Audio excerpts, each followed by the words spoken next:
I did not participate today in the No Kings March because I knew I was going to be doing this event, and our No Kings thing was in Little Rock, and I had already agreed to do the local Pride event, and I wouldn't have been able to do both. And this little local Pride event to me is super important because last year was the first one ever that we'd had, and it got organized in like 4 days, and 400 people showed up in my little town.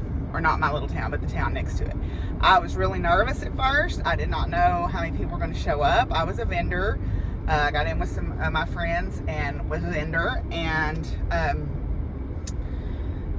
I was really proud of my local community for showing up and showing out, and I was really happy. So I did the one in October again, and it was just as well attended. And so this one, I hope, will be peaceful, number one, because we've got Joel's kid's going to be here. He's in the car because I don't have room to haul everybody when I'm hauling product. So they're coming behind me in the car to help me set up, and we hope it's peaceful. We hope it's really well attended.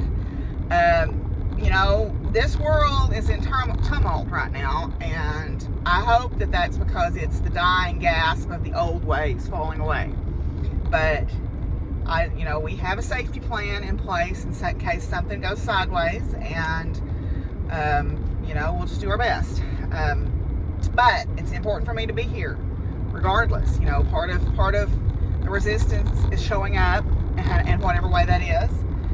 There is all forms of ways to resist, right? If you're not able to go to protests for whatever reason, you can make phone calls. You can write your congressmen or women or congresspeople, legislators.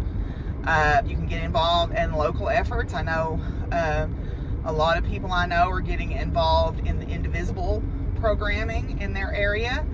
I think that's super important. You can donate to causes that are important. You can, wear pins to let people know that you're a safe person when you're walking around in the grocery store. So there's lots of different ways to show up and resist.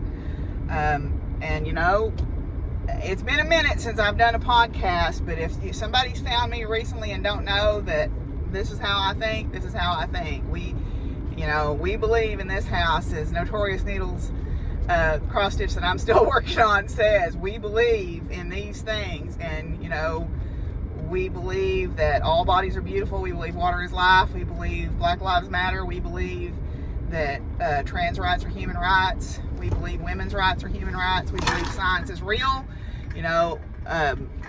Living wages, healthcare is a right.